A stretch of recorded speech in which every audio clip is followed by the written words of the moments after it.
Көрсөтүүбүздү улантабыз. Кийинки бөлүктөн бул кабарларды көрүңүз. Түрк аскерлери ислам мамлекетинин согушкерлерин жок кылууда, чабуулдар айрыкча Алеппо аймагында күч алганы айтылууда. Ал арада боштондукка чыккан экс-мэр Тулеевке карата чыккан чечим кызуу талкууга алынды. Алсак Тулеевдин эркиндикке чыгышы юридикалык жактан бир топ суроолорду жаратууда. Ошондой эле Кыргызстан Google'дун жаңы тиркемесине кирди. Мындан ары каалаган турист Кыргызстан тууралуу кенен маалымат алып, көчөлөрүн кыдыра алат. Мына ушулар туурасында эми кененирээк теманы Туркияга бурабыз. Түрк аскерлери ислам мамлекети тобунун 50дөн ашык согушкерлерин жок кылганы айтылууда. Анадолу агенттигинин маалыматына караганда, Алеппо аймагына урулган соккулар 3 автоунаа жана 3 ракеталык орноткучтар алынган. Эске салсак, Туркиядагы жыл башынан бери болгон террордук чабуулдарга Курдистан эмгек партиясынын жоопкерчиликти алган. Январдан бери Сирия менен чектешкен Килис деп аталган Туркиянын аймагынан жикчилдердин огунан 20га жакын адам көз жумган. Кайрадан Кыргызстандагы кабарлардан өмүр бою абакка кесилген теги өзбек кыргызстандык укук коргоочу Азимжан Аскаров кыргыз бийлигине кайрадан аны бошотуу өтүнүчү менен кайрылды. Бул кайрылуу укук коргоочу тууралуу Бириккен Улуттар уюмунун адам укуктары комитетинин чечиминен кийин орун алды. Кайрылуу тууралуу Amnesty International укук коргоо уюмунун Борбор Азиядагы кеңсеси кабарлады. Эске салсак, апрелдин соңунда Улуттар уюмунун комитети укук коргоочу Азимжан Аскаровго карата адилетсиз сот чечими кабыл алгандыгын, ал кыйноолорго туш болуп, оор шартта абакта жаткандыгын бүтүм чыгарган эле. Эске салсам, бул укук коргоочу 2010-жылдагы ош окуяларына улут аралык кастыкка чыгымчылдык кылган деп жогорку сот тарабынан өмүр бою эркинен ажыратылган. Кыргызстанда жогорку соттун өкүмү акыркы чечимделип, анын үстүнөн арызданууга мүмкүн эмес делет. Бирок Кыргызстандын баш мыйзамына ылайык, Улуттар уюмунун комитетинин чечимине ылайык, Аскаровго байланыштуу иш жаңы ачылган жагдайларга байланыштуу кайра каралышы мүмкүн. 11 каналында жаңылыктарды улантабыз. 4 жылдан бери абакта жаткан Бишкектин экс-мэри Нариман Тулеев жума күнү эркиндикке чыкты. Тулеев 2 мунапстын негизинде бошотулган. Ал 2012-жылы 29-июлунда соттолгон. Ошондой эле Тулеев мамлекет казынага 60 миллион сомду кайтарганын жазалган аткаруу мамлекеттик кызматы билдирет. Экс кала башчысы бошотулушу коомчулукта ар кандай пикирди жаратпай койгон жок. Маселен, Тулеевдин эркиндикке чыгышы юридикалык жактан бир топ суроолорду жаратууда. Анткени кайсы жоого жараша чечим чыкканы белгисиз болууда. Саясаттануучу Табылды Акеров менен да мына ушул теманын тегерегинде баарлашкан турабыз. Саламатсызбы, Табылды мырза? Айтсаңыз, 11 жылга кесип, 1,5 жылда чыгарат дегенде сүйлөшүүлөр болгон деп түшүнсөк болобу? Эми негизинен мындай окуялар Кыргызстанда мурда деле болгон. Мисалы үчүн Бакиевтердин учурунда замандаш ассоциациясынын жетекчиси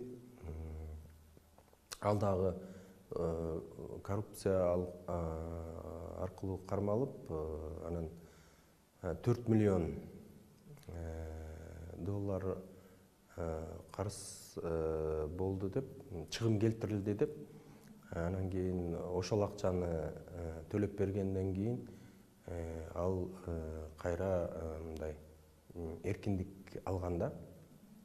Анан бул чоң прецедент болуп калган башка иштерге да. Ошондуктан Нариман Тулеевдин иши боюнча деле мына ошол негиздемеге карап саясий чечим кабыл алынып чыкты десек болот. Себеп дегенде ал чыккандан кийин дароо айтышты, 60 миллион сом мамлекетке төлөп берди деп. Мындайча айтканда, кетирген чыгымын төлөп берди дегендей түшүнүк берип атат. Бишкектин мурунку шаар башчысы мамлекет койгон айып пулду толугу менен төлөп бүттү деп билдирди. Кыргызстанда буга чейин оор кылмышка шектелип кармалып, анан айып пул төлөп бошогондор болгонбу? Бул же жаңы самалбы? Жок, бул ошо айтып атпаймынбы, экинчи иш. Айып пулун төлөп эркиндикке чыгып аткан экинчи иш десек болот да. Эми жалпысынан Нариман Тулеев камалганда эле мындай өтө талаштар көп болгон. Өмүрбек Текебаев дагы өзүнүн оюн билдирген бул боюнча, жанагы үй мүлкүн конфискациялоо боюнча болгондо. Ал айткан эле да, жанагы Нариман Түлеев канчалык залал келтирсе, мына ошол суммада гана үй мүлкү компенсация болуш керек депчи. Сот болсо андан да чоң суммадагы үй мүлкүн конфискациялап салганда, мына ошого карап Өмүрбек Текебаев билдирүү жасаган эле да. Анан азырдагы 60 миллион сом төлөп, мындайча айтканда, ошо төлөө акчалары баары толугу менен төлөнүп бүттү деп билдирүү болуп атат. Демек, ал ошо келтирилген чыгымдын баарын тең төлөп бүттү. Эми эркиндикке чыкты. Анда кандайча болот? Анын үй мүлкүн жана конфискалоосу кандайча болот? Мына ушул маселелер бүдөмүк калып атат. Балким сүйлөшүүлөрдүн негизинде үй мүлкүнүн кайсы бир бөлүгүн кайра кайтарууга сотко береби Нариман Түлеев? Мына ошондой көп ойлорду жаратат да коомчулукта. Бүгүнкү кечэтен баштап мындай ар кандай ой пикирлер пайда болуп атат. Муну эми юристтер толук так баягы айтып бериш керектери болот да коомчулукка. Бирок ошондой деген менен Түлеев камалган күндөн тарта ага коюлган айыптарды бийликтин саясий буйругу деп келгендер бар. Бийлик өзүнө ыңгайсыз адамдарды коррупцияга шылтап кармап, камоону курал кылып алды деген да пикирлер болууда. Коррупцияга каршы күрөш канчалык натыйжалуу болууда деп ойлойсуз?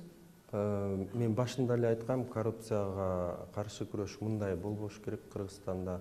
Бул таптаза туура эмес жол деп. Анан бирок Нариман Түлеев боюнча бир топ документтердин баары тең коомчулукка жарыяланган. Кытайдагы документтердин баары тең көчүрмөлөрү алып келинип жарыяланган. Анан көпчүлүгүндө мындай коомчулук анын толук күнөөлүү экендигине мындай ынанымдуу боло алган жок да.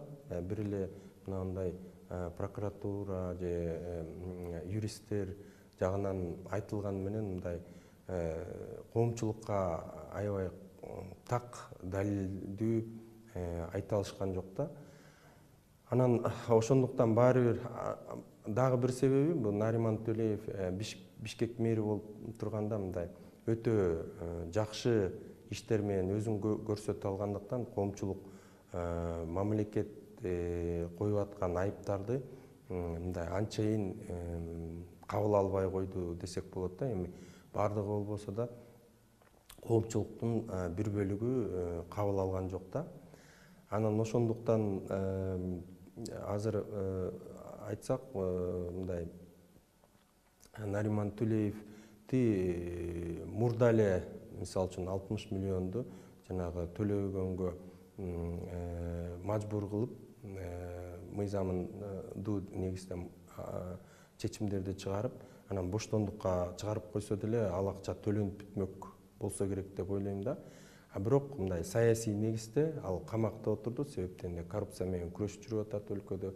Коомчулуктун баары ошого көнсүн, ошондой бир мындай атайы аракеттер болуп атканын билсин дегендей негизде болдуго деп ойлойм. Андан башка коррупция менен күрөш көпчүлүгүндө мындай подставанын негизинде болуп кетти. Себептен эле кыргыздар эч убакта сенин ишиңди бүтүрүп берем деген адамды АКСке барып, же болбосо коопсуздук кызматына барып, прокуратурага барып жазып карматпайт да.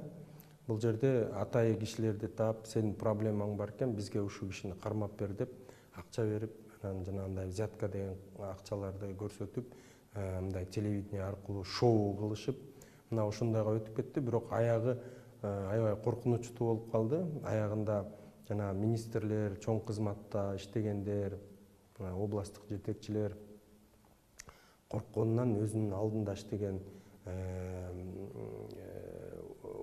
башкармачылыктын жетекчилерин, бөлүмдөрдүн башчыларын кармап берип, мындайча айтканда интриганын негизинде ар кандай подстава кылышып ушундайга өтүп кетти да. Мамлекеттик кызматта иштөө, мындай жооптуу кызматта иштөө кичине коркунучтуу болуп калды адамдаргачы. Мага көп ошо кадрлар өзгөчө шайлоо учурунда мындай кыдырганда, элди кыдырганда ошону айтышты да. Биз өз арызыбыз менен жазып кеттик, себептен өзүбүздүн жетекчилерибизге ишенбейбиз, бүгүнбү эртеңби бизди подстава менен карматып коет депчи. Эң кызыгы Түлеевке байланышкан президенттик аппараттын мурунку башчысы Данияр Нарымбаевдин иши эмне болот деген суроо турат. Сиз кандай деп ойлойсуз? Эми Түлеевдин чыгышы менен ар кандай сөздөр айтыла баштады. Демек, бул акырындык менен Данияр Нарымбаев менен Коркмазовду дагы боштондукка чыгаруу үчүн жазалдыгоо дегендей сөздөр айтылып мындай баштады. Менимче эми бул эки ишти мындай аралаштырбай эле койсо болот. Себептен баары бир эгерде Данияр Нарымбаевдин акча алгандыгы далилденип жатса, анда ал баары бир жоопкерчиликти тартышы керек болуп калат, мындайча айтканда юридикалык жол боюнчачы. Бирок далилденбей калса, анда ал дагы эркиндикке чыгат да. Бирок бул жерде эми азыр көпчүлүгүндө Өмүрбек Текебаев аябай билдирүүлөрдү көп жазып атат. Мындайча айтканда прокуратура органдары аябай катуу мындай туура эмес тергөөлөрдү жүргүзгөн дегендей көп фактыларды эске албай кеткен дегендей пикирлерди айтып жатат. Эми президент болсо өзүнүн тапшырмасын берген, АКСке бардыгын талдап чыккыла, канчалык ошо фактылар каралбай калгандыгын, тергөө канчалык кемчиликтерди кетиргендигин аныктап бергиле депчи. Анан ошонун жыйынтыгы чыкканда тагыраак билинет го деп ойлойм да. Экс-мэр Нариман Түлеевдин бошотулушу боюнча саясаттануучу Табыл Дакиров менен талкууладык. Жаңылыктардын соңунда интернет аркылуу Кыргызстанга саякат жасаганга мүмкүнчүлүк түзүлгөн Google тиркемесине кирген саамалык туурасында айта кетелик. Мындан ары үйдөн чыкпай туруп эле Кыргызстанды интернет аркылуу кыдырууга болот. Аталган кадам Google Maps жана Google Earth функциясынын жардамы менен ишке кирди. Анда Кыргызстандагы көчөлөрдү 2,5 метр бийиктикте тартылган кадрлардан көрүүгө болот. Бүгүнкү күндө Google Street View тиркемесинде Бишкек көчөлөрү, Ысык көл, Чүй, Ош, Жалал Абад, Нарын, Талас облустарынын башкы көчөлөрү, Бишкек, Ош, Чолпон Ата трассалары кирген. Азырынча Кыргызстан Google Street тиркемесине кирген Орто Азиядагы жалгыз өлкө. Мына ушундай кабарлар менен жаңылыктарды жыйынтыктайбыз. Көңүл бурганыңыздар үчүн чоң рахмат. Жакшы калыңыздар.